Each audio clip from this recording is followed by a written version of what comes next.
পরীক্ষার জন্য। আর আর কালকে নাকি আপনাদের পরীক্ষা আছে অনেকের। আল্লাহ, যদি কোনো কারণে কারো রেজাল্ট খারাপ হয়, দায়ভার তো শিবিরের উপর চলে আসবে। আর এই জায়গায় সবচেয়ে বেশি দায়ভার নিতে হবে আমাদের বিপি এবং জিএসকে। তো ঠিক আছে, আমি সংক্ষেপে শেষ করছি। তাহলে দেখুন, আল্লাহ তাআলা যদি তার ইচ্ছে আমাদেরকে পাঠিয়ে থাকে, নিঃসন্দেহে পৃথিবীতে আমরা যত ইনভেনশন আছে, যত আবিষ্কার দেখি, প্রত্যেক আবিষ্কারক যাই তৈরি করে না কেন, সেটার একটা উদ্দেশ্য অবশ্যই থাকে। তাহলে আল্লাহ তাআলার অনেকগুলো উদ্দেশ্যের মধ্যে আমরা বেসিক কয়েকটা উদ্দেশ্য দেখতে পারি, যে আল্লাহ তাআলা যেটা কোরআনে বলেছেন, ওয়ামা খলাকতুল জিন্না ওয়াল ইনসা ইল্লা লিয়াবুদুন, আমি মানুষ এবং জিনকে সৃষ্টি করেছি শুধুমাত্র আমার ইবাদত করার জন্য, আমার গোলামি করার জন্য। এখন এই ইবাদতের সংজ্ঞা অনেক ব্যাপ্তিময় একটা বিষয়, অনেক বড় একটা বিষয়। এটাকে যদি আমরা এক লাইনে নিয়ে আসি, সেটাও কোরআনে আল্লাহ তাআলা বলছে, মা আতাকুমুর রাসূল ফাখুযু ওয়া মা নাহাকুম আনহু ফান্তাহু।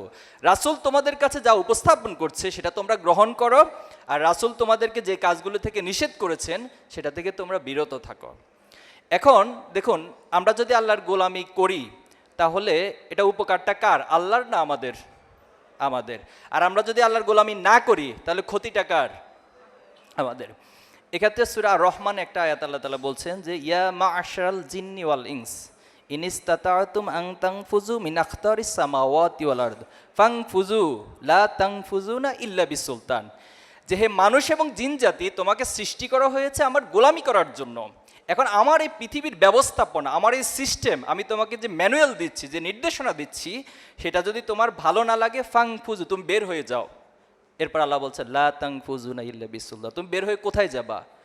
এই পৃথিবীতে যদি আপনাকে ঢাকা বিশ্ববিদ্যালয় থেকে বের করে দেয়, আপনার তো চিটং গিয়ে ভর্তি হবেন, চিটং থেকে বের করে দিয়ে রাজশাহী ভর্তি হবেন, বাংলাদেশ থেকে বের করে দিলে ইন্ডিয়া অথবা অন্য কোথাও যাবেন।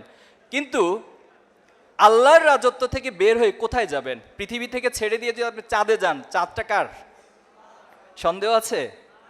আপনি মঙ্গল গ্রহে বলবেন যে আমি মঙ্গল গ্রহে চলে যাব, এই ব্যবসা বাণিজ্য ভালো লাগে না, এত উদ্যোক্তা, এগুলো সব বাদ, এত পড়াশোনা। মাঝখানে আপনারা ডাকসুর ইলেকশনের সময় সম্ভবত সাদিক ক্যাম্প ভাইকে একদম বলতেছেন যে বিজনেস স্ট্র্যাটেজি, এত পড়াশোনা একটু কমানোর সুযোগ আছে কিনা, ভিডিওটা দেখছিলাম আমি।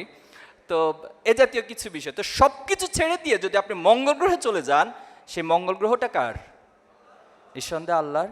তাহলে লিল্লাহি মুলকুস সামাওয়াতি ওয়াল আরদ, আসমান ও জমিনে যা কিছু আছে সব কিছু আল্লাহ তাআলার জন্য। তাহলে এখন আমরা যে আল্লাহর গোলামের জন্য সৃষ্টি